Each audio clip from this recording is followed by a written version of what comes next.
Do you think peace is a great concept, but in the real world it's sometimes just not practical? I believe that peace is always the best way forwards, but I can hear what some of you might be thinking. What about divorce?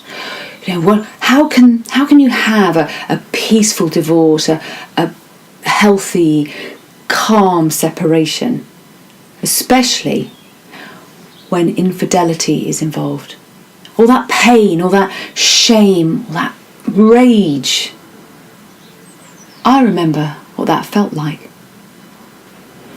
Come back with me to 2005 and you'll find me in a place I don't want to be, with a needle in my arm.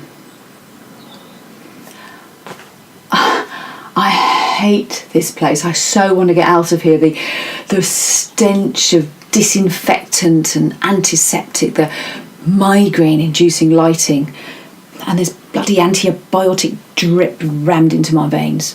Thank God Em's come to see me, with an amazing leopard skin boots and matching Versace jacket. Em, thank you for coming. How did you manage to look so glamorous? You've got 4 small children. I've only got 3, and look at me. You're not happy, Em, are you? I can tell.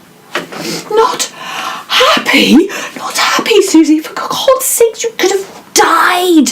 Your appendix exploding and poison everywhere. And I know what lies behind it. I know you don't like to talk about it, and I know it was only a few years ago, but it was so traumatic, darling. What he did to you, running off like that with that woman. She stole your man. What was her name again? Oh, yeah. Jolene. That Jolene. Personally, I would have had them both executed. In fact, I might know someone who... Em? He's the father of my children. I can't have him killed. And anyway, actually, he's been a bit really difficult recently. Do you think, Em, that I'm the only single mum who thinks that just maybe my ex might be an idiot? Well, you're the idiot, darling. If you carry on like this, you have to set a new course, a new direction. And I have an idea. We have here, look, the newspaper. Today I saw it for the first time in the world, in Austria of all places. They're going to have a divorce fair. The world's first divorce fair. Wait. My idea is that you, Suzy Miller, should put on the UK's first ever divorce fair. No. Stay with me on this, darling. Imagine. There's the exhibition hall, and all along the wall are lawyers, and their banners read, "We'll help you, take him to the cleaners." And over here we have the DNA testers. Yes, they have DNA testers at the event, DNA testers, and their banners read, "Are you sure they're yours?" And here, of course, we have private detectives. And the private detectives banner, well, that reads, "Catch 'em at it. Colour photos included." It would be marvellous, darling. You could even have a band. A band at a divorce fair. Private detectives and colour photos included. Well, what am I going to do, Em? Go, pop it on the mantelpiece and say, "Children, look, there's Daddy and Jolene." I couldn't bear an event like that, Em. It would be full of people who were full of anger and shame and rage and pain. People just like me. Em, it's like I'm dragging this anchor behind me, and I just can't seem to get free of it. You know what it was like that night. He didn't come home. I thought he died. I thought he'd had a car accident. And when I found out the truth, for a moment I wondered if maybe it would have been better if he had. be sold for debts I didn't even know we had. A 10-year relationship gone in an instant, and I didn't see it coming. 3 small children, the eldest just turned 6. How was I supposed to deal with all that pain, with all that shame, with all that rage?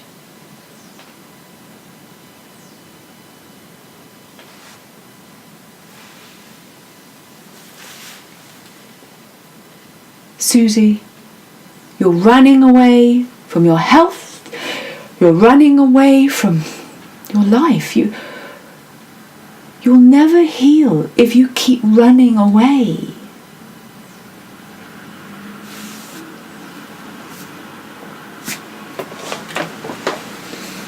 Have you ever done that?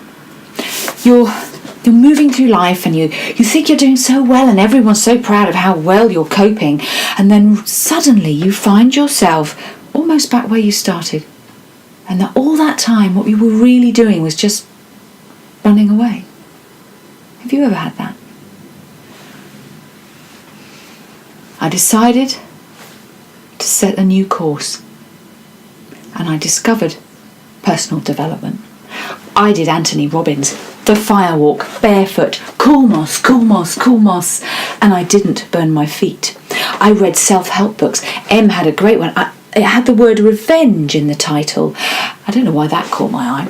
And I kept moving forwards with my life, and I decided that yes, I would put on the UK's first ever divorce fair. And very soon it became evident that it was going to become a complete disaster. And what do when something's a disaster? Well, you go to the pub. So I'm in the pub, drowning my sorrows, and opposite me is my event manager, Sonia. Sonia's quite a round person with a round face that at the moment all I want to do is punch it. Suzy, it's very sad, I know, but you are going to have to cancel. I mean, there's just not enough time, darling. There's not enough time to put it on because you won't sell enough tickets. So you're going to have to say to all those exhibitors you signed up that it's not happening. And I'm really sorry because I work really hard, and I'm very experienced, but I've never done a divorce fair before. In fact, I've only ever done wedding fairs. Here's my invoice. Oh, God. Shit. She's coming over. As if it could get any worse. Sonia, you're fired.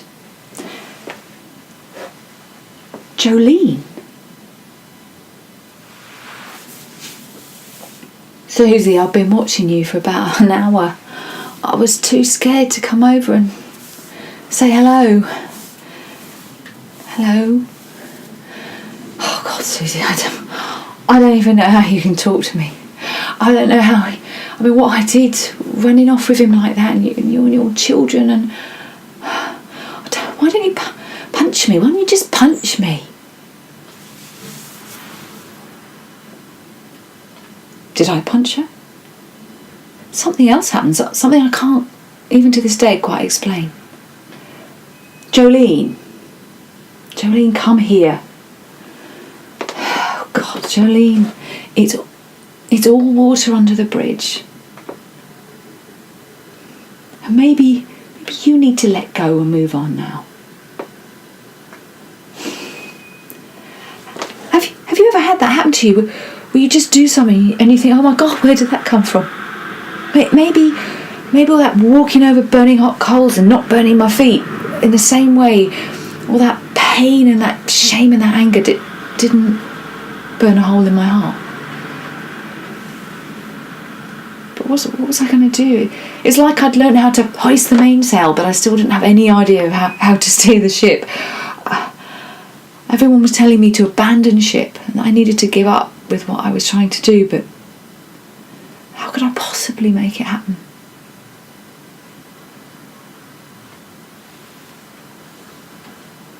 There's a band playing. They're a brilliant band. They're called Tankers the Henge, and they're playing Smiling Makes the Day Go Quicker. And we are in 2010 in the Old Ship Hotel in Brighton. And the room is thronging with exhibitors and media. I mean, there's the Times, there's the Guardian, and next to me there's this funny little man in a pinstripe suit looking a bit confused, and he's from the News of the World. Do you remember them? Right, Suzy Miller, who is the creator of the UK's first ever divorce fair. I know you had a lot of trials and tribulations to put it on, but where's the lawyers? Where's the lawyers? They're over here. We do have lawyers, but they're not normal lawyers. They're the kind that help you go through divorce and separation in more peaceful ways and stay out of court. I've never heard of those type of lawyers. Why? Well, it's logical, really, because if you imagine that a family is like a ship, and it's on this voyage of divorce, and if it gets nasty, it's almost like you're drilling holes in the hull, and the ship will sink, and it'll take the children down with it. Right, okay, DNA testers and private detectives, they had them at the Austrian fair, didn't they? Where were they? We don't have those at this event, but I do have something much better. Oh, I'm afraid you've just missed them. They're going outside now. The Mirror got to them first. They are non-denominational pastors, and they're going to do a letting go ceremony on Brighton Beach. A letting go ceremony. Oh, God. Right, I've got to write something. Right, what inspired you to put on this event?